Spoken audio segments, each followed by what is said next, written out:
Hello everyone. तो इस video में हम समरी जानने वाले हैं एज़ यू लाइक इट का आज हम समरी जानने वाले हैं इस वीडियो में, जो आपके सभी एग्ज़ाम्स के लिए इम्पोर्टेंट है, लाइक टीजीटी, पीजीटी, यूकेएलटी, क्योंकि as you like it Shakespeare के ये कॉमेडी भी दी गई है, as you like it and 12th night. तो इस वीडियो में हम वो समरी जानने वाले हैं। एज़ यू लाइक इट का अगर हम जानें तो इसमें 3 चीज़ें कॉमन हैं। जैसे मतलब कॉमन नहीं कह सकते, क्वेश्चन उठता है कि कैसे एक लड़की को एक लड़की से प्यार हो जाता है, और दूसरा ये है कि कैसे ऑरलैंडो जो रहता है, जो हीरो रहता है इस प्ले का, अब वो अपने प्यार के साथ ही रहता है बट वो पहचान नहीं पाता है कि वो रोज़ालिन है, ठीक है।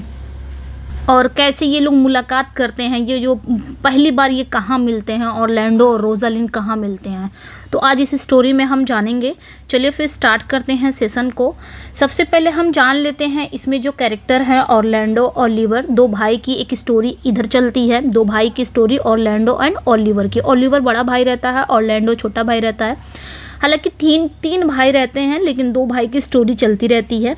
और ये जो ऑरलैंडो है एंड ओलिवर, ये दोनों किसके बेटे रहते हैं? रोनाल्ड डी बॉयज़ के बेटे रहते हैं, ठीक है। और दूसरी तरफ से स्टोरी चलती है 2 बहनों की, 2 कज़िन की, जिसका नाम रोज़ालिन रहता है, दूसरे का नाम सिलिया रहता है, कि कैसे वो लोग फाइंड आउट, कैसे वो लोग डिस्गाइज करते हैं, कैसे उन्हें बैनिश कर दिया जाता है उन्हीं के अंकल के द्वारा।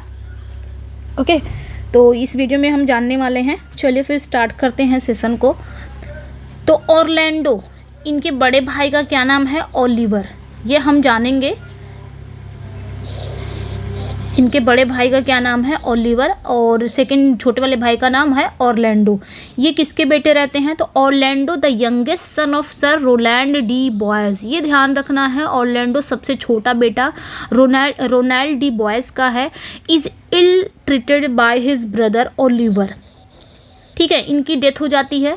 इनकी डेथ जब हो जाती है तो ये अपने पीछे 1000 क्राउन छोड़ जाते हैं। 1000 क्राउन मतलब छोड़ जाते हैं। पूरी संपत्ति बड़े बेटे के अंडर में आ जाती है, क्योंकि बड़ा बेटा रहता है तो सोचते हैं कि जिम्मेदारियां अच्छे से निभाएगा। इस वजह से इनकी जो संपत्ति है, इनकी जो पूरी जायदाद है, वो ओलिवर के पास आ जाती है, बड़े भाई पे। बट ये क्या करता है, ये 1 रुपया भी खर्च नहीं करता अपने छोटे भाइयों पे, ना ही ऑरलैंडो पे, ना ही इनसे एक छोटा बेटा रहता है जैक्स, उन पे भी नहीं करता है, जिसके कारण ऑरलैंडो बहुत ज़्यादा इरिटेट एंड फ्रस्ट्रेट हो जाता है।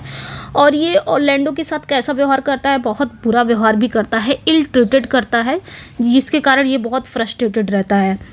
Okay, when he respond to the general challenge issue by the duke wrestler, यहाँ पे क्या होता है कि ये बहुत ज़्यादा परेशान होता है। ऑरलैंडो ओलिवर से बहुत ज़्यादा अपने भाई से परेशान रहता है, क्योंकि ओलिवर क्या होता है ना, इससे प्यार वार करता नहीं है, इससे नफरत करता है। और ये इसका एक नौकर है ओलिवर का, एडम एक नौकर है, सर्वेंट है। और ऑरलैंडो जो है वो एडम से बात करता रहता है, बताता है कि कैसे मेरे पिता अपने डेथ के बाद इतना पैसे छोड़ के लेके गए, लेकिन मेरा जो भाई ओलिवर है वो 1 रुपया भी मेरे ऊपर खर्च नहीं करता है, मेरे पढ़ाई पे भी नहीं लगाता है।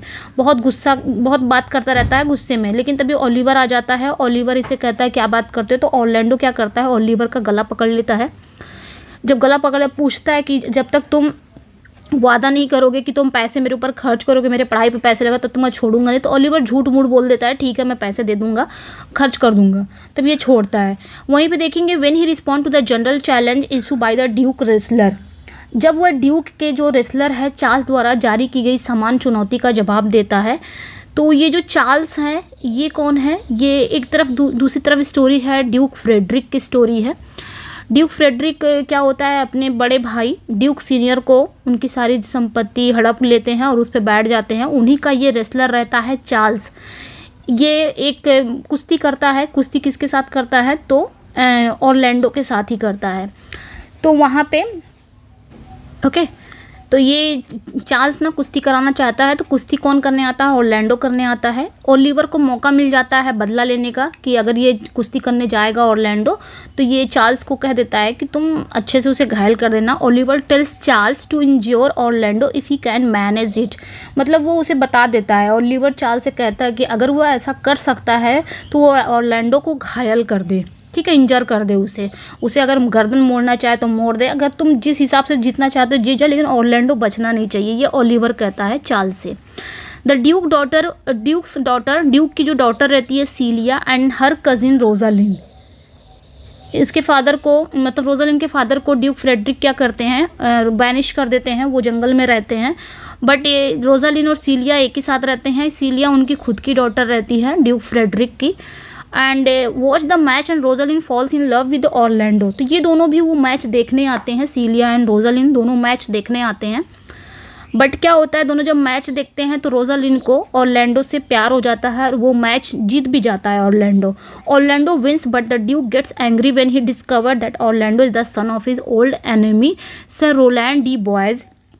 तो ऑरलैंडो वो जो मैच है ना, रेसलर मैच चार्ल्स के साथ उसका रहता है, वो जीत जाता है, जिसके कारण रोजालिन खुश हो जाती है, उसे प्यार भी कर बैठती है। लेकिन जो ड्यूक फ्रेडरिक है वो बहुत ज़्यादा गुस्सा हो जाता है जब उसे पता चलता है कि ऑरलैंडो किसका बेटा है, उसी के दुश्मन सर रोलैंड डी बॉयज का बेटा है। ये गुस्सा हो जाता है। आगे की स्टोरी क्या होती है कि रोजालिन क्या करती है, ऑरलैंडो को एक चैन देती है। ये इंपॉर्टेंट है, वो खुश हो जाती है और अपने गले से निकाल के एक चैन दे देती है, क्योंकि इसको प्यार भी हो जाता है रोजालिन को ऑरलैंडो से, ऑरलैंडो को रोजालिन से भी प्यार हो जाता है। तो ऑरलैंडो को चैन देती है to wear and falls in love with her, और उससे प्यार करने ये भी उससे प्यार करने लग जाता है। The Duke unexpectedly banish Rosalind and she decide to find her father, the real duke who has been overthrown by his brother Celia's father। आगे क्या होता है, जो ड्यूक है ना, ड्यूक फ्रेडरिक यानी कि रोजालिन के चाचा, ये क्या करते हैं, रोजालिन को देशद्रोही बताकर इसे बैनिश कर देते हैं। कहते हैं कि तुम अब यहाँ से चली जाना और 10 दिन के अंदर तुम यहाँ से चली जाओ, 10 दिन के बाद अगर तुम यहाँ इस महल में दिखी ना तो तुम्हारी हत्या कर दी जाएगी। और ये क्या करती है, ये भी बेचारी क्या हो जाती है, बहुत मायूस हो जाती है। फिर डिसाइड कर लेती है ठीक है मैं चली जाऊंगी और अपने फादर को जाके, रियल ड्यूक यानी कि ड्यूक सीनियर को, अपने फादर को जाके ढूंढूंगी। ठीक है। और ये क्या किया रहता है, who has been overthrown by his brother Celia's father, मतलब जो क्या करते हैं, ये जो सीलिया के फादर हैं यानी कि ड्यूक फ्रेडरिक, ये क्या करते हैं, ये अपने भाई को हटा के उनकी पूरी गद्दी हड़प लेते हैं और बैठ जाते हैं खुद ही। ठीक है। आगे स्टोरी क्या होती है, रोजालिन तो बेचारी उनको बैनिश कर दिया जाता है। तो रोजालिन और सीलिया, जो सीलिया है, जो सीलिया है, रोजालिन और सीलिया में भले ही दोनों कजिन रहती हैं लेकिन प्यार बहनों वाला रहता है, बहुत ही एक दूसरे से प्यार करते हैं। रोजालिन जाना चाहती है तो सीलिया भी जाने को तैयार हो जाती है, कहती मैं भी जाऊंगी, मैं यहाँ नहीं रहूँगी, मैं भी जाऊंगी, मैं जानती हूँ मेरे पिता ने तुम्हारे पिता से सारी संपत्ति हड़प ली है, लेकिन याद रखना, वादा करती है कि कभी मैं भी अगर मैं उत्तराधिकारी बनती हूँ तो मैं पूरा सूद समेत सब कुछ वापस कर दूंगी तुम्हारा। ठीक है। उसके बाद ये दोनों अपना जंगल की तरफ चले जाते हैं, लेकिन जाने से पहले ये लोग क्या करते हैं, अपने आप को डिस्गाइज कर लेते हैं कि हम लड़कियां हैं और इस तरह रात में निकलना हमारे लिए सुरक्षित नहीं है। तो ये लोग क्या करते हैं, अपने आप को डिस्गाइज कर लेते हैं। तो जब रोजालिन डिस्गाइज कर लेती है तो अपने नाम क्या रख देती है, गैनीमीड। जब ये डिस्गाइज कर लेती है तो अपना नाम गैनीमीड रखती है, लड़के का भेष ले लेती है। वहीं पे सीलिया डिस्गाइज करती है तो ये लड़की का भेष लेती है, जिस अपना नाम क्या रखती है, एलिना रखती है। ये ध्यान रखिएगा। ठीक है। आगे देखिए, duke senior lives in the forest of Arden. तो ये जो रोजालिन के फादर हैं ड्यूक सीनियर, ये कहाँ रहते हैं, फॉरेस्ट ऑफ आर्डन में रहते हैं, together with the court jester Touchstone. ठीक है। The girl set out disguise as a country boy Ganymede and his sister Aliena. वही चीज़ मैंने बताया कि ये लोग तीनों निकल जाते हैं, बट 2 लोग जाते हैं, लेकिन कोर्ट जेस्टर भी, टच स्टोन नाम का फूल है इस प्ले में, ये भी साथ में चला जाता है, इसको भी साथ में लेके जाते हैं दोनों लोग। और ये लोग अपने आप को डिस्गाइज कर लेते हैं, गैनीमीड एंड एलिना रख लेते हैं। ठीक है। Coincidentally Orlando fearing of his life has also left home accompanied by his father servant Adam. अब दूसरी तरफ स्टोरी क्या होती है कि ये लोग तो चले जाते हैं जंगल की तरफ, रोजालिन एंड सीलिया, टच स्टोन तीनों चले जाते हैं, लेकिन दूसरी तरफ वहीं पे ऑरलैंडो, जब सीलिया चली जाती है तो ड्यूक फ्रेडरिक को लगता है कि मेरी बेटी को भगाया है किसी ने, और किसने भगाया है, ऑरलैंडो ने भगाया है। एक काम करते हैं, ऑरलैंडो का हाथ है तो मुझे ऑरलैंडो चाहिए, मतलब ऑरलैंडो की, मतलब उसको ढूंढने लग जाते हैं कि ऑरलैंडो कहाँ है, वही बताएगा क्योंकि मेरी बेटियाँ भाग गई हैं तो हाथ उसी का है। तो ऑरलैंडो को जब ये बात पता चलती है कि ड्यूक फ्रेडरिक मुझे ढूंढ रहा है या ढूंढा जा रहा है, तो वो क्या करता है, डर के मारे अपनी ज़िंदगी को बचाने के लिए वो भी एडम के साथ, उसका जो नौकर रहता है ओलिवर का, एडम के साथ ये भी जंगल की तरफ भाग जाता है। उधर ड्यूक फ्रेडरिक ओलिवर को क्या कहते हैं, ओलिवर को देते हैं, मतलब बोलते हैं कि मुझे ऑरलैंडो चाहिए तो चाहिए, क्योंकि उसी ने मेरी बेटी को भगाने में उसी का हाथ है। 1 ईयर का समय देता है कि 1 साल का तुम्हारे पास समय है ऑरलैंडो, मुझे चाहे जिंदा चाहिए चाहे मुर्दा चाहिए, लेकिन चाहिए ही चाहिए। अगर नहीं तुम ऑरलैंडो को मेरे पास लाते हो तो तुम्हारी जो संपत्ति है ना वो सब हड़प ली जाएगी। ये ड्यूक फ्रेडरिक कहते हैं सीलिया के फादर। ठीक है, आगे स्टोरी देखेंगे। इन द फॉरेस्ट, अब सभी लोग फॉरेस्ट में आ गए हैं, क्योंकि ओलिवर भी ढूंढने चला जाता है। तो ओलिवर को डर लग जाता है भाई, क्योंकि उसे अपनी संपत्ति बचानी है, तो भी अपने भाई को ढूंढने के लिए निकल जाता है। इधर आपके ऑरलैंडो और एडम दोनों निकल जाते हैं। इधर रोजल एंड सीलिया सब जंगल की तरफ चले जाते हैं। अब जंगल की स्टोरी आ जाती है। इन the forest the group from the court encounter a young shepherd Silvius. ये लोग जब जंगल में पहुंचते हैं ना तो वहाँ पे इनकी मुलाकात सिल्वियस से होती है। सिल्वियस कौन है? एक शेफर्ड है, एक गडेरिया है, मतलब भेड़ बकरी चराने वाला। And watch him be rejected by a shepherdess Phebe. ठीक है, तो ये दोनों जब पहुंचती हैं ना जंगल में, रोजालिन एंड सीलिया, तो ये लोग देखती हैं कि फीबे और सिल्वियस आपस में बात कर रहे हैं। सिल्वियस क्या करता है, सिल्वियस फीबे से प्यार करता है, तो वो अपने प्यार को एक्सप्रेस कर रहा है कि मैं तुमसे प्यार करता हूँ, लेकिन फीबे क्या है, उसके प्यार को रिजेक्ट कर रही है। ये सब रोजालिन और सीलिया दोनों देखते रहते हैं। जब रोजालिन ये देखती है तो इसे अपना प्यार याद आ जाता है, यानी कि ऑरलैंडो याद आ जाता है। ठीक है, और जब ये दोनों देखते हैं तो ये फीबे क्या करती है, सिल्वियस को रिजेक्ट करती है। As he declares he love for her, वो क्या करते हैं, वो अपने प्यार की घोषणा करता है, और ये क्या करती है, लगातार उसके प्यार को रिजेक्ट करती है। They meet an old shepherd Corin, तो उन्होंने एक कोरिन नाम के एक शेफर्ड से भी उनकी मुलाकात होती है। वो is looking for someone to take over the sheep farm. Corin कौन है? कोरिन एक बूढ़ा चरवाहा है जो भेड़ फार्म पर कब्जा करने के लिए किसी की तलाश कर रहा है। ठीक है, Ganymede who want to settle in the forest buys the lease. Ganymede अब जंगल में, यानी कि जो रोजालिन सीलिया दोनों जंगल में ठहरना चाहते हैं, तो उसके लिए इनको एक आवास चाहिए रहने के लिए, तो ये लोग क्या करते हैं, एक लीज खरीदते हैं। ठीक है, आगे स्टोरी में आएंगे। 1 मिनट। अब duke senior unaware that his daughter is looking for him. जो ड्यूक सीनियर हैं, रोजालिन के फादर हैं, उनको पता नहीं है कि उनकी बेटी उनको ढूंढने आई है। Is living a simple life with some courtiers and huntsman. वो रह रहे हैं, उनको पता नहीं, इस बात से अनजान है कि उनकी बेटी उनसे ढूंढ रही है। वो कुछ दरबारियों शिकारियों के साथ एक साधारण जीवन जी रहे हैं। One of them is the melancholy Jaques. ये याद रखना है, इस प्ले में 2 जैक्स हैं।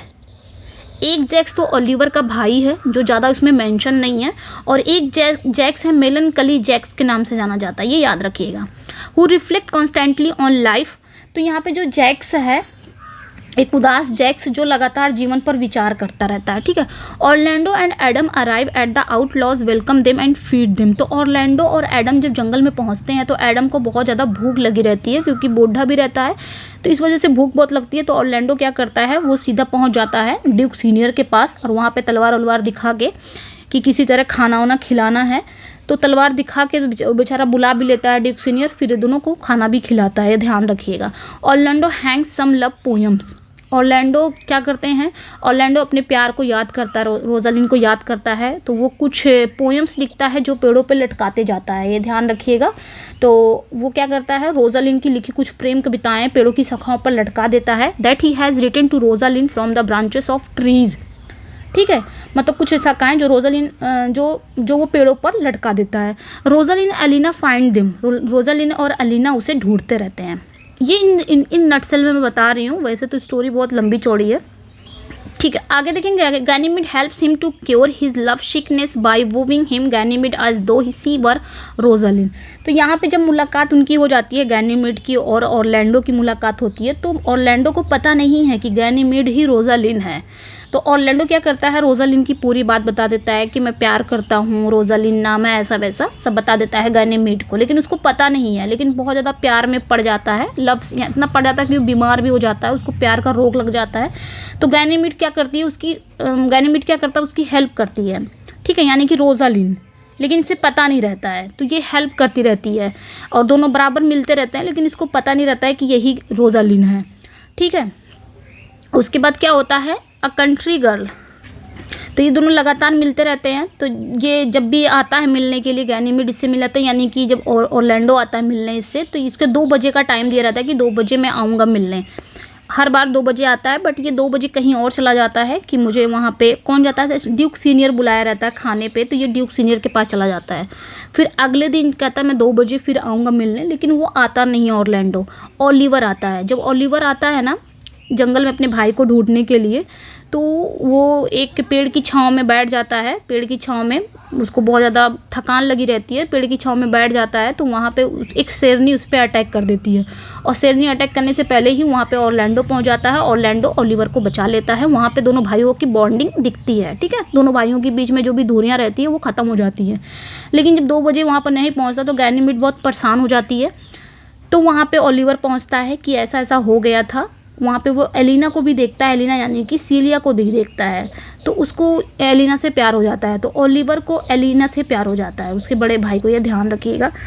तो वहाँ पे पता चलता है कि जो ऑरलैंडो है वो अभी उसका ऐसा ऐसा हो गया है, तो गैनीमेड वहाँ पे यानी कि रोजालिन वो बेहोश हो जाती है। तो ये तो स्टोरी थी। अब यहाँ पे आगे स्टोरी देखेंगे। एक कंट्री गर्ल है Audrey, false in love with touch stone. तो टच स्टोन से कौन प्यार करता है? एक कंट्री गर्ल ऑड्रे, ये ध्यान रखना है। And abandons her faithful William because of her love for the fool. तो ये क्या करती है, ये ऑड्रे जो है ये टच स्टोन से प्यार करती है, और अपने फेथफुल जो विलियम है, ये विलियम से शादी करने वाली रहती है, लेकिन विलियम को छोड़ देती है, टच स्टोन से प्यार कर बैठती है। ये ध्यान रखिएगा क्योंकि विलियम ऑड्रे से प्यार करता है। ओके, अब आगे स्टोरी आएगा यहाँ पे। Oliver is searching for his brother. Oliver अपने भाई को ढूंढ रहा था। ही हैज़, अब ये चीज़ें मैंने बता दिया, he has an accident and Orlando saves his life. Orlando से बचा लेता है। Orlando is slightly injured and he tells Ganymede about it friends. तो ऑरलैंडो बताता है ये सारी स्टोरी कि ऑरलैंडो इंजर हो गया है। ओलिवर ये बात बताता है किसे, गैनीमेड को, तो वो बेहोश हो जाती है। Oliver and Celia fall in love, Phoebe falls in love with Ganymede. और वहीं पे जब ये दोनों जब ये सिल्वियस फीबे को कहता है कि मैं तुमसे प्यार करता हूँ, तो फीबे कहती है मैं तुमसे प्यार नहीं करती। तो वहाँ पे गैनीमेड यानी कि रोजालिन ये सब देखती रहती है और फीबे से कहती है तुम इतनी अच्छी तो हो नहीं, तुम इतना ज़्यादा मतलब भाव खा रही हो, इतना घमंड तुम्हारे अंदर, तो एक लड़का है जो तुमसे प्यार करता है, तुम उससे प्यार नहीं कर रही हो। बल्कि वो सिल्वियस को भी डांटती है कि तुम्हें अच्छे हो, तुम ऐसी लड़की को भाव क्यों दे रहे हो जो तुम्हें बिल्कुल भी भाव नहीं दे रही है। ये सब चीज़ चक्कर में फीबे को प्यार हो जाता है गैनीमेड से, लेकिन इसको पता नहीं है कि ये एक लड़की है, ठीक है। It all becomes very complicated, और बहुत ज़्यादा कॉम्प्लिकेटेड चीज़ें हो जाती हैं। Hymen leads a masque, Rosalind reemerge as women and her father gives her to Orlando, Phoebe accept Silvius. तो बाद में ये चीज़ें हो जाती हैं। जो ऑरलैंडो है वो ड्यूक सीनियर के पास जाता है और कहता है, नहीं सॉरी, जो गैनीमेड है वो ड्यूक सीनियर को पा जाती है, मतलब अपने फादर को पा जाती है, और कहती है कि तुम ऑरलैंडो से शादी करा दो रोजालिन की। लेकिन ये खुद रहती है गैनीमेड, ठीक है। तो फीबे को गैनीमेड से प्यार हो जाता है, लेकिन जब पता चलता है फीबे को कि गैनीमेड एक लड़की है, तो फीबे क्या करती है, सिल्वियस से शादी कर लेती है, यानी कि सिल्वियस को एक्सेप्ट कर लेती है। वहीं पे रोजालिन जब एज ए रोजालिन बन जाती है, गैनीमेड से रोजालिन बन जाती है, तो उसके फादर ऑरलैंडो को उसका हाथ दे देते हैं रोजालिन को। तो रोजालिन की शादी किससे हो जाती है, ऑरलैंडो से। ध्यान रखिएगा ये चीज़ें। रोजालिन की शादी किससे हो जाती है, ऑरलैंडो से। ऑरलैंडो, तो एक पेयर बनता है ऑरलैंडो एंड रोजालिन का, ठीक है। और एक पेयर बनता है ओलिवर एंड सीलिया का। 1 मिनट, ओलिवर एंड सीलिया का, ठीक है। और एक पेयर बनता है किसका, फीबे का। ये ध्यान रखिएगा, फीबे का पेयर किससे बनता है, सिल्वियस का। और एक पेयर बनता है टच स्टोन का किससे, ऑड्रे से, ठीक है। तो ये इन सब की शादी हो जाती है। ध्यान रखिएगा, ऑरलैंडो रोजालिन की, ओलिवर से प्यार हो जाता है सिलिया को, और फीबे सिल्वियस को एक्सेप्ट कर लेती है, टच स्टोन ऑड्रे से प्यार हो जाता है, ठीक है। ये सारा ऑरलैंडो का older brother return from university with the news that Celia's father Frederick has retired at Duke to became a hermit. Jax goes to join him. There is a joyful dance to celebrate the 4 marriages and happy ending. इधर क्या होता है, जो Duke Frederick है ना, वो बदला लेने के लिए आता है जंगल में, किससे, अपने ही भाई से, जिसको वो पहले ही बैनिश कर चुका था। लेकिन रास्ते में क्या होता है, कुछ ऐसी घटनाएं उसके साथ घटती हैं कि फ्रेडरिक क्या बन जाता है, एक पृष्ठ बन जाता है, यानी कि वो पुजारी वाले रास्ते पे चला जाता है, सब कुछ छोड़ छाड़ देता है, अपना धन संपत्ति सब कुछ छोड़ के एक पृष्ठ बन जाता है। बाद में ड्यूक सीनियर है, इनको अपना राजपाट मिल जाता है और सब कुछ एकदम हैप्पी एंडिंग हो जाती है। ठीक है, ये ध्यान रखिएगा, सब कुछ एकदम हैप्पी एंडिंग हो जाती है। शादी हो जाती है चारों की, अभी मैंने चारों को बता दिया, चारों की शादी हो जाती है और एक हैप्पी एंडिंग हो जाती है। तो ये थी स्टोरी इसमें, और बहुत ही छोटे वे में मैंने बताया। स्टोरी सिंपल स्टोरी थी, बस आपने क्या रखना है, थोड़ी सी समरी जाननी है और थोड़ा सा बस आपने क्या रखना है, कैरेक्टर के नेम जानना है कि कौन सा कैरेक्टर क्या है। तो लास्ट में जो शादी हो जाती है ऑरलैंडो रोजालिन की, एक पेयर ये बनता है, ओलिवर सीलिया की, फीबे सिल्वियस टचिन। अच्छा, लास्ट में कौन सा ऐसा कैरेक्टर जिसकी शादी नहीं होती है, तो कोरिन की, ये ध्यान रखिएगा। कोरिन नाम का जो कैरेक्टर रहता है, ये भी एक शेफर्डेस रहता है। कोरिन नाम का जो कैरेक्टर, इसकी शादी नहीं होती है, ये ध्यान रखना है। तो ये था, कैसा लगा, ये था समरी। कैसी लगी अपना फीडबैक ज़रूर दीजिएगा। मिलते हैं नेक्स्ट वीडियो में। Thank you for watching. Bye bye.